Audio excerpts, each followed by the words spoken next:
Hi, it's Jeff here. I've chosen 6 market structures you might want to think about and revise and research ahead of your exams. First big one is the water sector, the economics of natural monopoly, persistent embedded regulatory failure from Ofwat, particularly in terms of water pollution across the UK. The arguments for and against state ownership, with particular reference, I think, to businesses such as Thames Water. Energy supply, another really good one to revise. It is increasingly a contestable oligopoly. The rise of challengers such as Octopus Energy and the interplay of the wholesale and the retail market there. Octopus has grown very quickly. It's just outpaced, overtaken British Gas as the main supplier of energy in the UK. Policies towards renewables. How is the sector responding to changing government policy and the shift in the pattern of energy supply?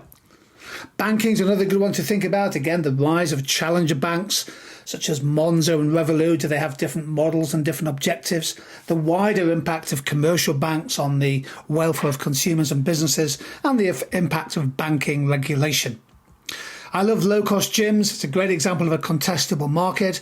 The factors causing changing costs, revenues and profits in the sector, including dominant firms like Pure Gym, the increasing competition from home gym equipment pre and post-pandemic, and the whole issue of economies of scale in that kind of service consumer-facing industry.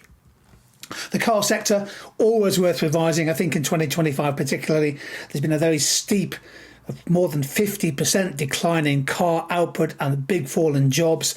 The sector faces many challenges, not least the 25% tariff from the United States, and the opportunities as well, the opportunities and challenges from the transition to e-vehicles.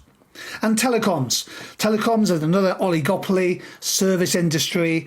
Been some big mergers and takeovers, BT and EE recently, 3 or 4 years ago. The use of price discrimination by these big suppliers, including social tariffs, and the extent to which telecoms is a sector which does lead to positive outcomes for allocative, productive and dynamic efficiency. So there we go, 6 market structures to think about and research ahead of your papers.